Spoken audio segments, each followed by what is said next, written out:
And welcome to another edition of South Texas Crossfire. This is Attorney Joe Flores reminding you to join us each and every week right here on KTMV with the Lopez family. Special thanks to Don Humberto Lozano Lopez. He passed away in 2011, but he's honored, he's venerated, and he's never forgotten. And my good friend, Carlos Lopez. You guessed it, Ted Turner of South Texas Broadcasting. Without him, none of this, but first, God. Without God, nothing is possible. And we always put God first on this television station. And although I'm not worthy, I bring on a lot of people who are. And one of them is seated right in front of me. We met in a kind of funny way at my daughter's school at an Incarnate Word, and it was school night when we met. And Coach, I'd like to introduce you, but let you introduce yourself. Could you state your name for the record, my friend? Ronney Heslip. Okay, I didn't want to ask you. You know, I always say Coach. I'm still called Coach by a lot of my ex-students. There you go. And what the private sector, private schools have is that you taught in the public sector for 3 decades plus, right? 3 decades plus in public school. Right, and then you retired. Well, quote unquote. I was retired for about 4 weeks, I guess, 4 to 5 4 weeks until I got bored. I got tired of watching Steve Harvey and Family Feud. So I started getting this itch to go back. So I subbed for 2.5 years until I got a call from Mr. Torres at the high school and said he needed an art teacher. So I said, and I always wanted to teach art in high school. So I went in for the interview. Well, you know, I brought you on about art, but I bring you on for something more too. You grew up in this community. Could you tell us a little bit about your education, your training, your upbringing, your background, your family? Sure. Matter of fact, I grew up on the north side, which is hardly much left there. My mom still lives there. I think she had been in the house since 1960 in Hillcrest, and she's still there. I attended school at Driscoll Junior High and graduated from Roy Miller High School, and I attended college in Texas A&I University in Kingsville. Javelinas. That's where my dad went. It would finish in 75. 1980. Wow. 1980. And tell us a little bit about growing up on the north side and how things were in Corpus. Well, growing up on the north side, it was when we moved from the north side Manor area. We moved to Hillcrest, and for us that was an upgrade. You know, in the early '60s. At that time, Hillcrest was unbelievable. You know, you still had the milkman delivering milk, and I remember that. Yeah, people skating and on the sidewalk, and this is not what I was accustomed to. But eventually, more blacks moved into the neighborhood and became predominantly black. We didn't have to venture out, and I share this with my students sometimes. We didn't have to venture out too much. We had our own movie theater right there, cab company right there, and we didn't see too many Anglo people. You know. What was the movie theater that you had there? Was it? I can't think of the name of it right now, but it was down on a part of the town called the Cuts. But there was a movie theater. But my mom didn't really want us to go there because of the traffic in there, because of all the clubs and things. So we went to the Melba on Leopard. The Melba? Yeah, we went to the Melba. That was a luxury if we got a chance to go to the Melba. On now Leopard. you're talking to an Alice boy, so Yeah. when I ask you these questions, you don't presume I'm from Corpus. Yeah, that's why I said on Leopard. Yeah. And so there was a lot of nightclub and dinner club action. Oh yeah, matter of fact, a lot of people don't know the history about the area on the north side. You know, you had a lot of, Ray Charles, Fats Dominoes, Ella Fitzgerald. You had James Brown. They would play that circuit, which was called at that time the Chitlin Circuit. They would play the small little clubs, and that was clubs all up and down in the north side at that time. It was a big hubbub for I guess, partying and things like that. You know who taught me about that a little bit? Cefe Valenzuela. There's a waste management facility named after him, Cefe Valenzuela and his brothers, and they would go over there, and they were big avid golfers, and he would tell me the north side was thriving in the 50s, 60s, up to the 70s, and then things started changing. Southside was nothing. When I came to Corpus, and I was a 17-year-old freshman in college, Saratoga was one lane. Yeah, yeah. At that time, There wasn't even a King's Crossing barely. no. As a matter of fact, the area where Hamlin was the upscale area of Corpus.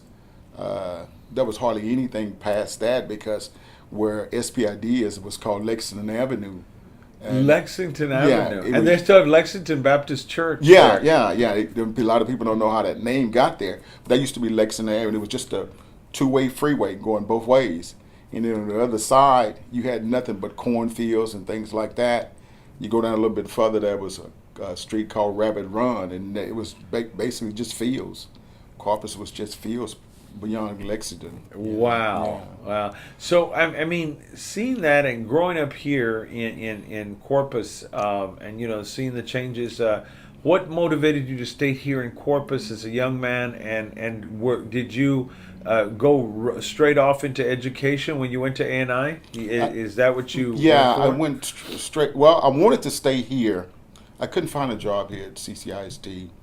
So what I did is I was kind of twiddling my thumbs on things. I didn't know what to do. I mean, you graduate from college and you have this big dream. Oh, I'm going to live the big dream. I got my college degree. I couldn't find a job.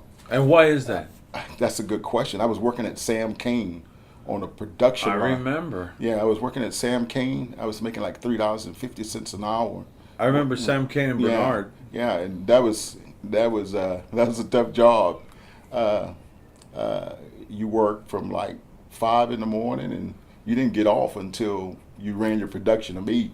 And that was times I don't even remember seeing the sun from Monday to Friday because I wouldn't get off till like 9. And that's after you finished college. Yeah, that was with a degree. With a degree. And so I, at that point, I wasn't feeling too good about college. Where's this big dream at? But I worked there for a while, and I never quit anything until I would say 38 years ago Monday. 38 years ago Monday, we had to work 4th of July, and I think we worked 17 hours straight. Oh boy. Yeah, and all the other guys in there, they were excited, and I was the only one in there, I guess you could say, with a degree. And I would go up to the foreman and I asked him, I said, look, when are we gonna get a break? The last break we had was at 3:30, and here it was 9 something at night. And I said, actually, we're putting in another whole day, and things didn't go well. And I just gave myself a time. I said, you know what? When that hand gets to 10:45, I'm checking out. There you go. So I walked out, and I've never quit anything, and I felt a little bad about it when I got home. But it wasn't too long after that I got a call from Victoria. So I worked at Victoria my first year, and that was a testimony too, because I couldn't find a job, and I think for about a month I commuted to Victoria and coached. And I would leave Victoria at 8 at night after coaching, drive home, had enough time to eat, go to bed, and after I did that, I would get up at 4:30 in the morning and drive back to Victoria so I could be at school on time. Well, and one of the obvious questions is, was it a race issue, or do you think that there was more racism? Like, my dad is a Hispanic teacher in a female-dominated special education deal, said he had a hard time finding a job. Believe it or not, when I got to Victoria, I told him I wasn't going to take the job unless I had a place to stay. And I still remember the secretaries were in there, oh, Coach, we got you a place. And it was not until I went to a couple of apartments, and they had called the manager, and I knocked on the door, and I told the guy, I'm the new coach in town, I'd come to look at the apartment. And both situations, we don't have anything available.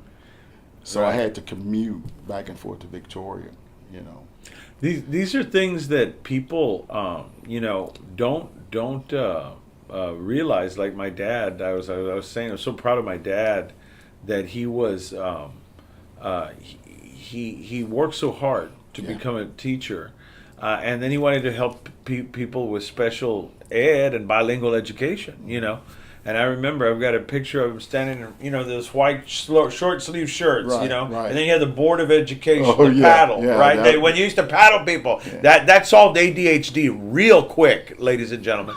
And so he stood in front of him. He was about as big as a guy as I was. So back then, that was a pretty, you passed up the tortillas and ate Wonder Bread. And he was, near 6 foot, about 240, 250. And so, we favor each other in our build, kind of big guys. And I remember him saying that, boy, I don't know what I got myself into. It's a female dominated, especially in the elementary schools. And special ed was a highly sort of specialized area. Right. So when you went and now when you were in college, did you play sports at Well, A&I? Well, I felt like I was too small.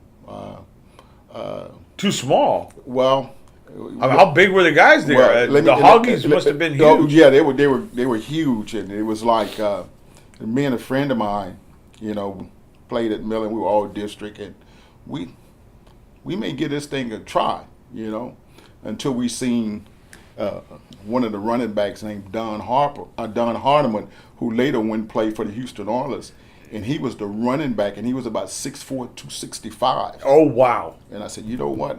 I think I'm just gonna go ahead and just do the art thing and get my degree and get out of here. Let me ask you a quick question on Carl Lewis. Is it true that he made the first touchdown at Buck Stadium? If I'm not mistaken, yes. That's when. Judge Lewis. No, not the first touchdown. For Moody, he did. For Moody. For Moody, he did. For Moody. Yeah, he was a good running back. Moody. He played for Moody. He was a little bit ahead of me, but And then he went to go play at Yale. yeah. And a lot of people don't realize that when you talk about Buccaneer Stadium, we get a little history in here. That was a time, if you were black, you couldn't even sit in the stands, Oh, wow. Yeah, and it was funny because the Hispanics mostly sit on one end of the end zone, and the blacks and a few Hispanics sit in the other end zone, and mostly all the Anglos sit up in the stands. But all my life I'd say, I can't wait. I'll do anything to sit up in the stands. Yeah, and a lot of the stuff that we face, I was a movie projectionist in Alice at the Rialto Theater, and I thought the balcony was the best place to watch the movie. And actually, it was for Hispanics and blacks to watch the movie. That's the way they did it at Melba on Leopard Street. That's segregated movies. Sure, and when you came in, they actually had a usher, and he would usher the Hispanics and blacks upstairs, and the Anglos sit downstairs. But being young at that time, I think maybe 5 or 6, maybe even 7, I didn't understand. I was just happy to get the chance to go to the movie because the way I grew up, it wasn't like every week I was going to the movies. It was a big deal when you yeah, went to the it was a movies. big deal. It was a big deal. Go see a Frankenstein movie or something. Well, and when I bring on people, I never know where an interview goes. Right. And and I didn't think that we were going to talk about, but I think it's a good backdrop to talk about Corpus Christi. Sure. And why, whatever color you are, or whatever creed, or wherever you come from, why people stay here. Because I hear so many people say things, negative things about Corpus, and they tell me, why do you stay here? And I said, because I love it. I love Corpus Christi. I think that it's a great place to live. And you're a hop, skip, and a jump from Houston, McAllen, San Antonio. And so I wanted to really focus in on your art and the teaching. And with that, but let's take a quick break first. And when we come back, we're going to talk to, and it's Ronney? Ronney. Yeah, Ronney Heslip. And how do you spell your last name? Heslip.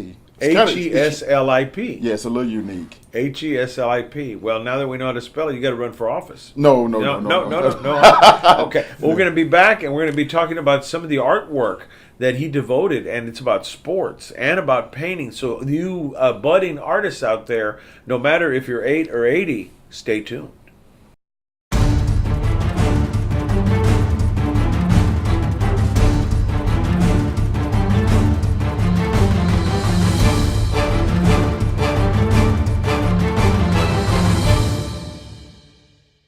We're back, and we are interviewing a great educator and a man by the name of Ronney Heslip. And he taught with the independent school districts here in South Texas for over 3 decades, and he's back and teaching at Incarnate Word. But he's also an art teacher. Now, you weren't originally an art teacher; you were a coach. Well, or what did you teach? When you coach, it's a dual job. It is. Yeah, so I taught art, and then I coached in the afternoon. That's a little different combination. I always have the guys who did government, history, and coaching. Very. That was like they went hand in glove, right? Very unique. When I tell people that my degree is art and physical education, they say, "What?" That is yeah. So, what got you into art as a young man? Were you already painting, drawing, since you can remember, or what inspired you? It's actually in my family. I had an older cousin that was really good. And growing up in Hillcrest, it was a little unique. Mom and Dad went to work, and you tried to stay out of trouble. We didn't have the PlayStations or anything like that, so you were very creative, keeping yourself occupied. Right. So we would either build go-karts, walk around the neighborhood to look for soda bottles to sell. But my cousin was very creative, and what he would do is we would have art school. And that sounds strange, but we would have art school, and he would sit us down and teach us how to draw. Draw certain things. We would just draw. Whatever we could, we just draw. We started out with cartoons, and he would grade us and things like that. I want you to go home and work on this, and you're talking about first and second grade for me. I have two older brothers. My oldest brother went to art and coaching too. And he coached, I think, 38 years at Martin until he retired last year. Let me ask you, growing up, did you have any comic book favorite illustrators and artists? Well, no, I just loved the artist that did the Archie. The Archie. Yes, yeah. Archie comic books. Yeah, I love Archie, and I just liked the way the composition was made and things like that. We would actually draw that type of stuff growing up, and I'll never forget. We would just draw. Somebody once asked me, "What would you draw?" We would draw on anything we could, and got in a lot of trouble because we ran out of stuff to draw, and we took my mother's sheets. Oh boy! Yeah, because they were white, and it was a good backdrop too, and we were convinced we could draw on that, and it'd be all right. Oh boy! Yeah. End of the story. End of the story. Yeah. And so when you got into in college. And you took art. Was it mainly painting, or it was a combination? If it's what's on your degree plan, you have to take. It was mostly drawing, painting for me. I did a little sculpture. Had a phenomenal dean of art over there, Richard Chaparral, a phenomenal man, and just unbelievable inspiration. At A&I at the time. I mean, he put out a lot of good art. Amador Pena. Yes, yeah. yes. Well, you in your own right, as we're talking, the images of your artwork are showing up here. I'd like to talk about what you like to paint. I just paint whatever on my mind. Whatever's stirring me. I'm real moody about artwork, and as you should be. You're an artist. Yeah, I'm an artist, and sometimes I feel like painting people. Sometimes I get real melancholy and I paint places I've seen before, places I've visited before, places that mean things that mean a lot to me. I paint. Not recently, in 1995 I got into sports art, and I had a student that actually get me into it, and I'll never forget this guy, Chris Gonzalez, I'm sorry. But he said, "Coach, have you ever tried to do sports art?" And I said, "No." And I never forget, I did my first painting I did of Emmitt Smith. And it was actually really good. And from there, he said, "Well, won't you do something else?" And he convinced me, and this is a student talking to a teacher, he convinced me to do something else. And this was in 1994, 95. And I did a painting of Emmitt Smith, Michael Irvin, Ken Norton, Alvin Hall, a bunch of them. Large painting, and I got the opportunity to get each and every one of them to sign it. Oh wow! And that's the year they won the Super Bowl. Oh, and actually, amazing. What I was doing, I was going to St. Edward's University, where they would practice at. And then, trust me, it was not easy. But I read in a book that struggling criticism or prerequisites to greatness. So Very well said. yeah, I look at it now. You know, that was sometimes I would go to the training camps in Austin, leave here like 5 in the morning so I can make that 8 o'clock practice and be out there in 103-degree temperature and not get one notification from any of them until one year Michael Irvin stopped me and asked me, "What do you have in that case? I see you all the time." And I showed him. That's when he said, "I'll sign that for you." How did you learn about the camp? And you kind of went on your own? Or? Yeah, I went on my own, and it was that's dedication. well, not so much. It's dedication too. It's the coaching part in me too. Dedication and determination and desire. You know, the body is unbelievable. You could do whatever you want to do if you put your mind to it. The minute you have doubt, you're sunk. You're actually sunk. And I had the idea that I can go up there and this is going to happen. First year, fail. I cried all the way from Austin all the way to Corpus. And what do you mean by fail? I didn't get not one autograph or anybody to look at my work. So I went home and said, how can I do this bigger and better? So I went back again. Failed. Second year. Went back to third year, and that's when Michael Irvin stopped me. And he asked me, and he told me, "You got some great work." So what I did, I worked off of that. And I continued and continued. Got the attention of Jerry Jones. I've done work for Seattle Seahawks players. Matter of fact, I actually coached one of the Seahawks here at Hamlin. I was a mentor and a coach to him. What is his name? Clint Gresham. Clint Gresham. Yeah, I took Clint on a whim. And in the summer times, me and a gentleman named Troy Nicholson, we would work out kids. And he would take high school kids, and I would take middle school kids. And we would work them out for free. We would talk about God, listen to your parents, doing the right thing in school, getting them prepared for sports. I'll never forget, I was leaving one day, and this guy stopped me and asked me, "You train kids?" And I could only take 4. And this little voice was telling me, "Yay, no, don't tell him you don't need." And I said, "Yeah, I do." And he wanted me to train his son. His son was coming from private school to public school, and he wanted him to play sports. And I said, "Have him show up tomorrow." The kid showed up, and real scrawny kid. And at the end of the year, at the end of that year, that summer training, he was the only one left. Everybody quit on me.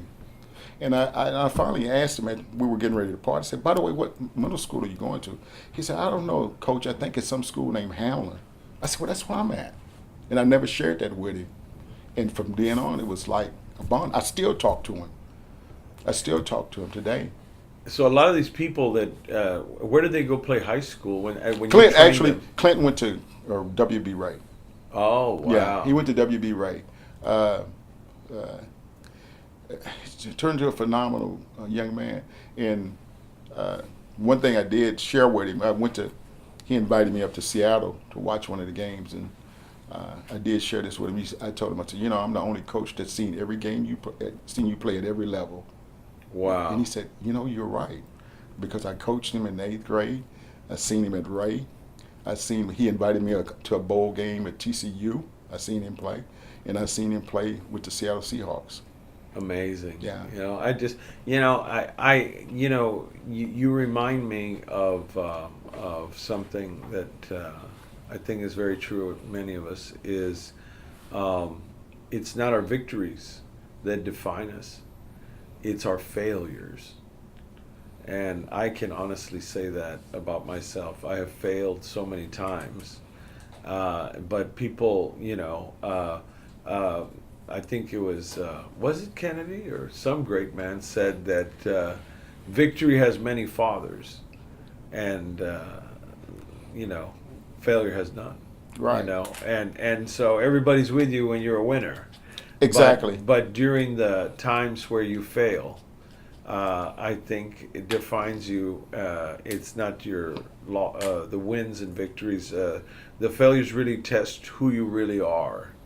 But I think we're the harshest critics on ourselves. I would have said, "Hey, I'm just glad to go over there and see the training. You know, nobody else is going out there. So when you were going out there to go see them, how many other people would be out there at 103 degrees? There was a lot of, because it's the Dallas Cowboys. It's the Dallas Cowboys, right? But the thing is, how many was out there doing what I was doing? But I'm a firm believer in God. In that third year, because I had applied for a job in Austin, I was getting a little stagnant with what was going on with the public school here. And I applied for a job in Austin, and I actually got the job. And there was a gentleman, which recently, I just found out that recently passed away, named Rance Ollison, which was the athletic director, played for the Kansas City Chiefs. And we got a bond going, and there was a lot of trivial stuff that came up, and he called me and said, it's best you not come up here. And I just want to make sure that you understand that. So I retired from a job, I resigned from a job I never worked a day, and came back to CCISD and got my job here. And I had seen Coach Allison. He was an interim.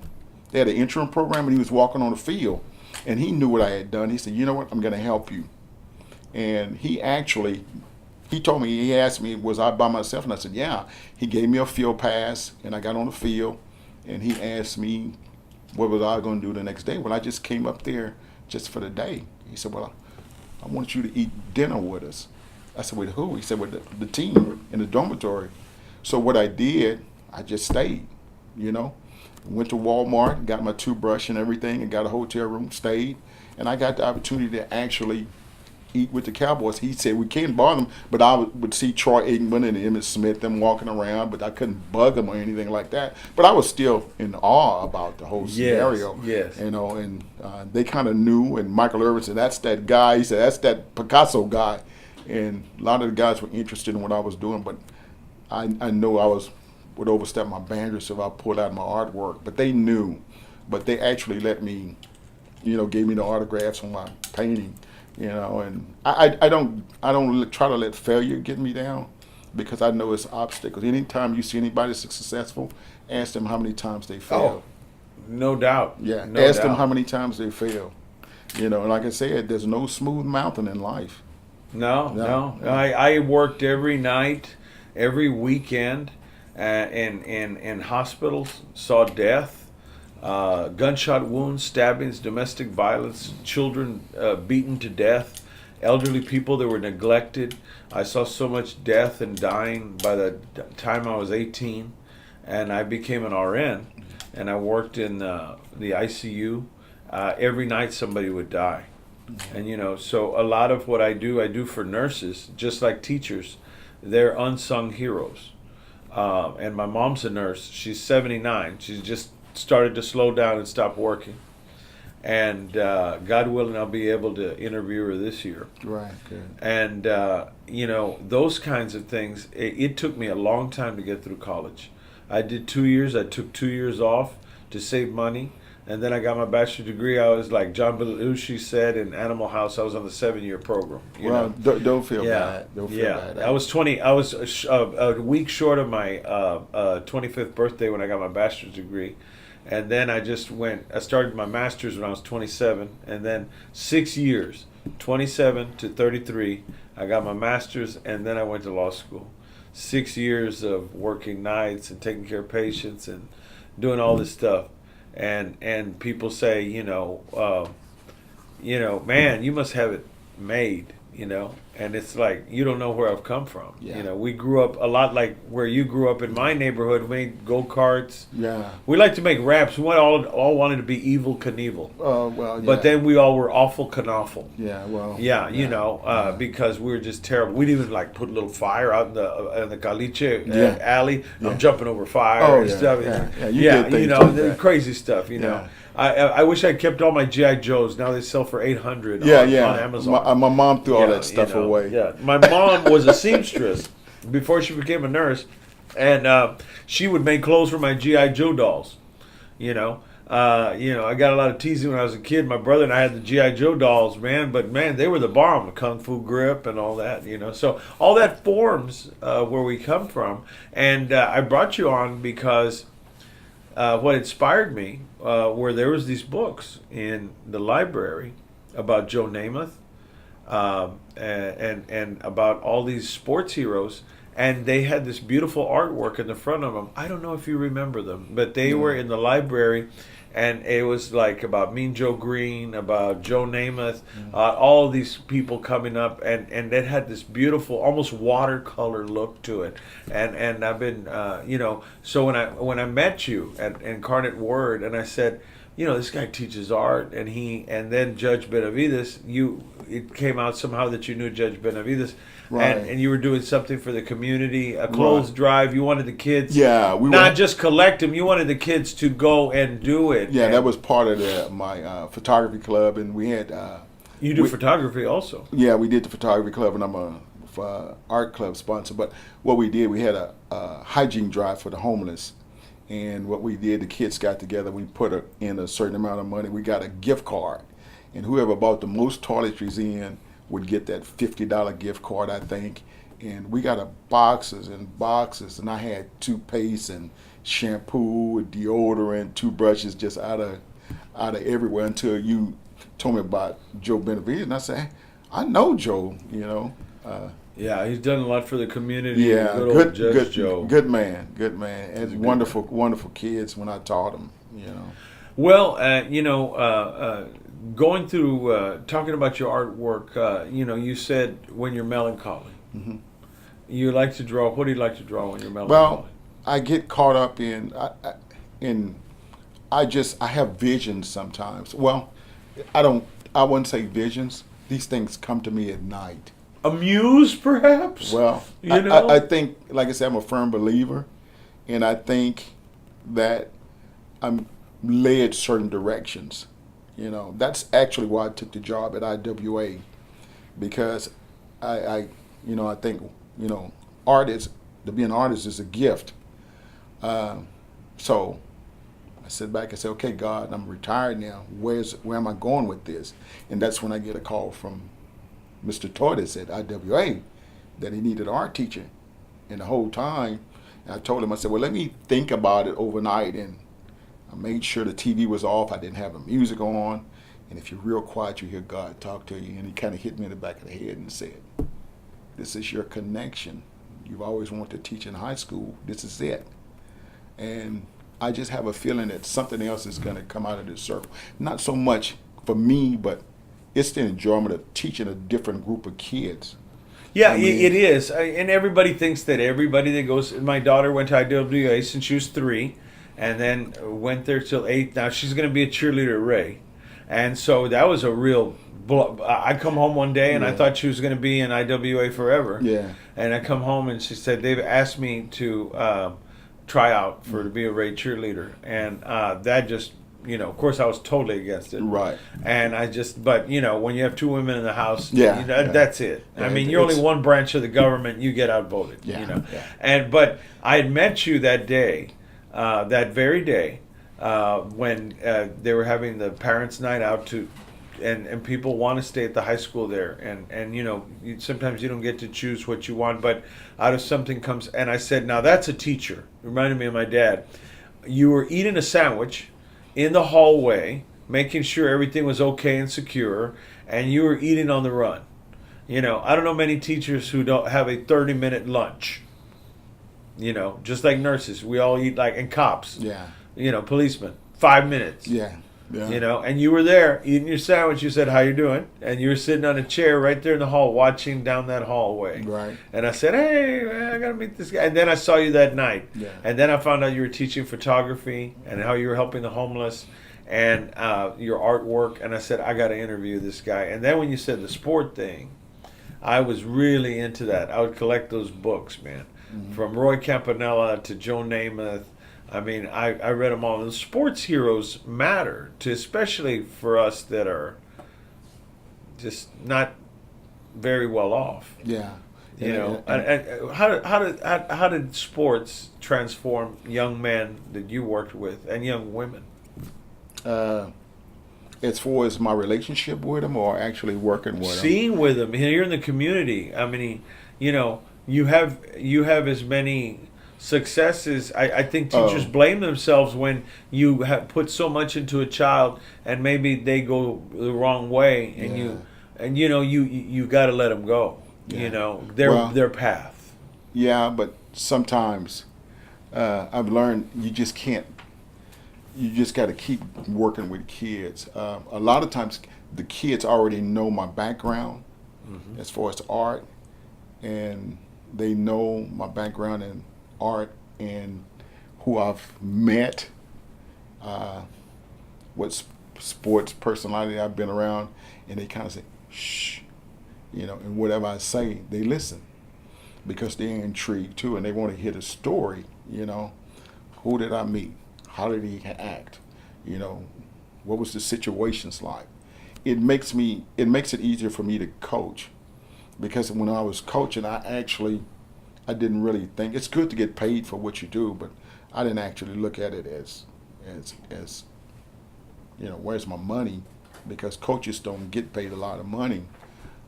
It was the love of the sport growing up. You get to a point you can't play anymore. So what I've learned and all the knowledge I've got from my former coaches or whatever, I try to put that and give that to the kids that I coach.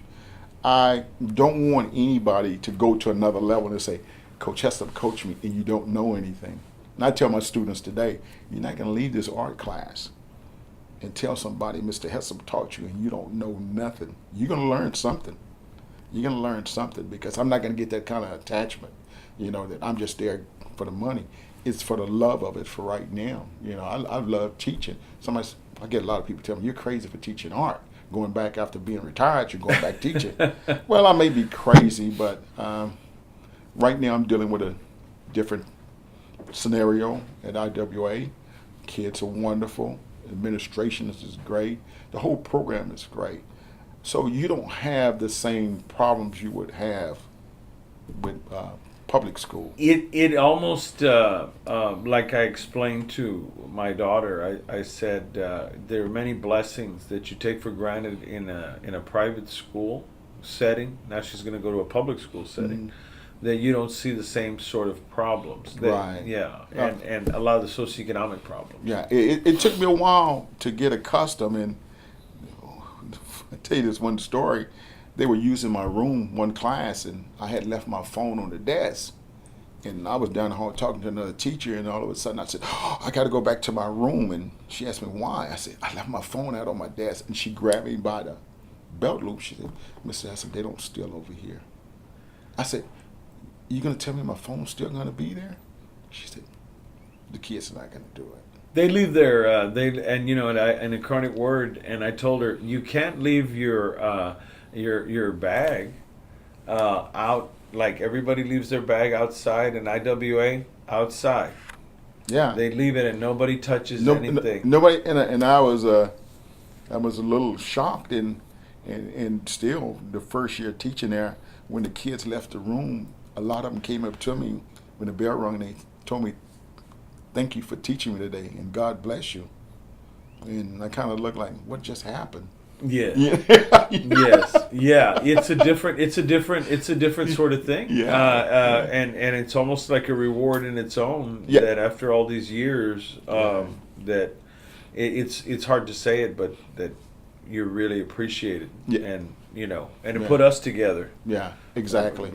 I think it should be recorded. Not only your art experience. Right, 90% of this interview has been about your experiences growing up as Right. a black man in South Texas. Right. And it wasn't easy, trust me. It wasn't easy. But But you stayed here. yeah, I stayed here because of my roots. I have my family on my father's side is a little scattered out. My mother's is just my mother, and she lives here, so I'm not going anywhere. There you go. Plus, I like fishing, so. There you go. Yeah, when I was in Victoria, I thought about it for a brief period, but I said, oh no. If I want to just get up and go fishing, I can just go right down the street if I'm in Corpus. But There you go. yeah, but. Corpus Christi. And the thing is, I've made a name, and my family have made a name, and a lot of times what happened, you mentioned the Heslip name, somebody said, oh yeah. Just the other day, my granddaughter came home, and she's only 5, and she was trying to let me know that a guy I once coached with, Coach Latchkey, and I couldn't understand what she was trying to say. but she was telling me that she found out that I was my granddaughter, and he let me go first. You know. Oh man. So my name is already out there, the last name. So we're the only one with that last name. So it makes it easy for just to stay here. You know, I don't have any admiration to pack up and move. You know, not at this point. What? Tell me about the your aspirations for the Hall of Fame and things going on in Ohio. And, Yeah. What? And again, I am a firm believer that God wants the best for us. You know, and words say He wants us to have life and to have it more abundantly. We have to step out on faith. And I got into sports art because of that one student, and also when they used to have Hall of Fame inductees, the athlete would get up there and make a speech, and there was a bust that some artist created. And then alongside that was a nice watercolor painting, and I thought I could do better than that. And every year I watched the NFL Hall of Fame induction just to see the artwork. Then all of a sudden it stopped. I don't have a clue. So I put together a video. I sent it to you, and I put together a letter, and I sent it to him. And that's my way of saying that I'm not going to quit, and I'm stepping out on faith. And I once seen this, read a book about regretting the things that I didn't have a chance to do.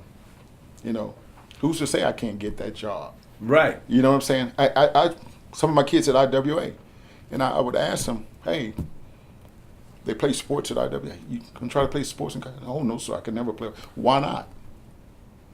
Somebody has to be able to play. Right. You know, why can't it be you? The only way you 100% chance of failure is by not trying. By not trying. And you won't regret it if you tried and failed. But if you didn't try, somewhere down the line you say, man, I wish I would have tried. I never would have known where I could have went on this. You know, and that's just the way I am. So what I did, if I hear from them, fine. It didn't cost me anything. Right. But a little time, a letter, and a stamp to put this together, you know. So if I don't get it, it's fine. I don't know when this is going to air, but as of tomorrow, I'm going to Houston to the memorabilia show. They have a big memorabilia show up there of sports, and they got over, I think, close to 200 athletes there. And I'll pack up my portfolio, and I'm going on a whim. Well, let's try and give you a little infomercial right here. That way we don't have to review the whole thing.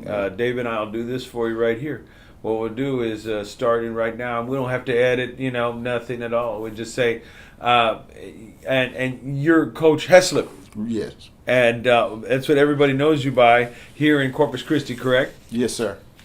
And what is your goal by doing what you're doing as far as art? Just being the best I could be and get to that pinnacle. I've been an athlete all my life, and I've been involved in art all my life, and I combined the two together. So I always set my goals, and I always tell my students, I've been doing this ever since I've been teaching. I always set yourself some goals. It makes life a lot easier in life.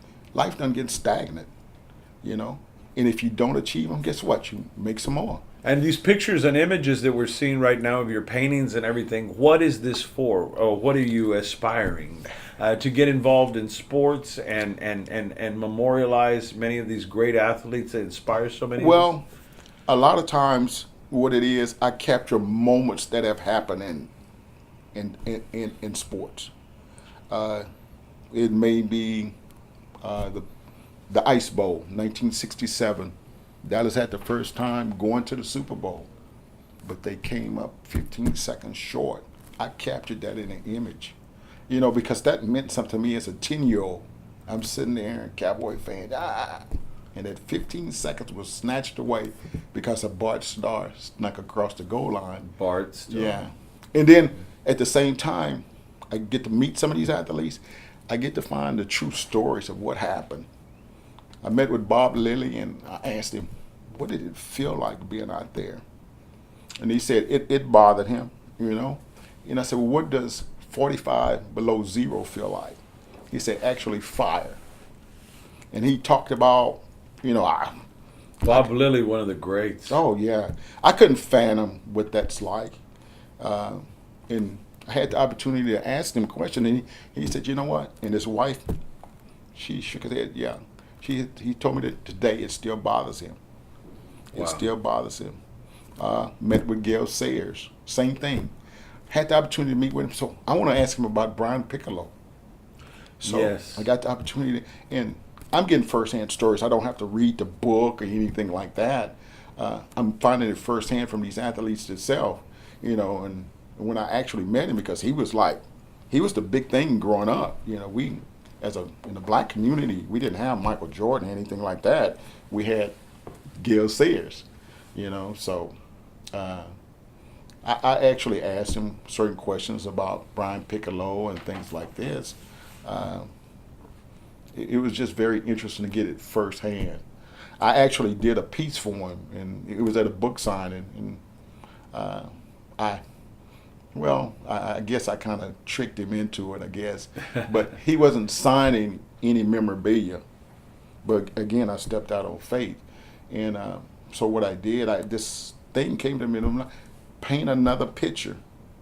I stayed up day and night, even throughout school. And I stayed up to like 3 in the mornings until I finally got a piece together, and I went to the show. And they did mention after this speech that he would be signing this book, but he's not signing any memorabilia.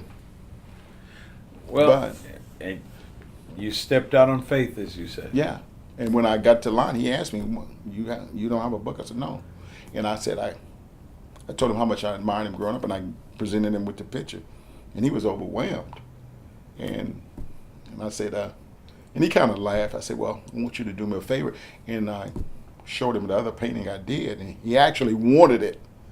And I said, "Mr. Sayers, it's not going on eBay, because a lot of athletes today, they won't sign certain things, which I have a problem with. They think you're going to make money off of them when it's the fans that make the athlete." But he was gracious enough to sign it. And I said, "As a matter of fact, I want you to personalize it for me." So I hadn't thought about that. yeah, he personalized it for me. Yeah, a lot of athletes. Emmitt Smith is one. Oh, he's very unique about signing. He won't sign certain things because he don't want you to make money off of them. Yeah. Yeah. Yeah. I Mark understand. McGuire's like that too. Yes. Yeah. Yeah. And I think, another page from history, like Brian Gumbel's Real Sports. Yeah. On HBO. Right. I can't get enough of it. Oh. Because it's behind the story. The Right. story behind the story. Right. And I think that, so somebody watching this video, this last 5 minutes there, what are you trying to accomplish with the next chapter in your life, and the Hall of Fame you mentioned? You're Yeah. going to Houston. Yeah. Well, what I did in the letter, I let people know about Texas A&I University. Oh yeah. And I mentioned in there, small school in South Texas. Well, Texas A&M now. Small school in South Texas. As a matter of fact, in 1976, I think a smaller Division II school we had 13 people to get drafted in the NFL. I recall. Yeah. Yes. Yeah. Yes. And it wasn't a day that went by. You can go out to the practice field and scouts from the Giants, Cincinnati Bengals, New England Patriots. I would go out there just to watch practice, see what scout would show up. So I let them know, the Hall of Fame know, that there were other people that came out of Texas A&I, other than a great engineering department, athletes that actually played. We have Hall of Famers that came out of A&I. Yes, sir. And I mentioned that. I said, but there's something else that came out of A&I, great artists. That's true. And I mentioned that, and I told them how I put the two together. And I don't know if there's a job open, but if there is, I'm applying. There you go. Case closed. There you go. Case closed. Yeah. And at the very least, we want the world to see your art Yep. and what you've contributed, and how you've changed a lot of kids' lives here locally, and now, you want to do it nationally, and with the internet, I want people to see your work. That's my goal. And if I reach that goal, I guarantee I'm setting another one. There you go. There you go. Well, it's been an honor, Coach Heslip, to interview you, and I never forget Coach Delgado. He David Delgado, and he became a principal, but I still call him Coach. Because sometimes they're your surrogate fathers. Sure. They're your father in certain ways. You could tell a coach something that you might not be able to tell your dad. Yeah.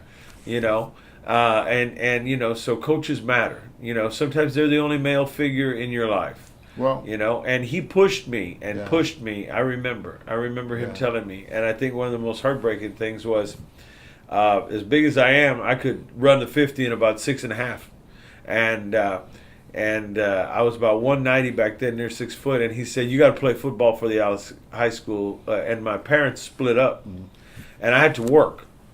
And so I went and got a job as a projectionist, and I had a newspaper route, and I liked making money. You know, and he said, "You're going to have all your life to make money. You need to play sports." And that's the one regret, that I didn't play high school sports. Yeah.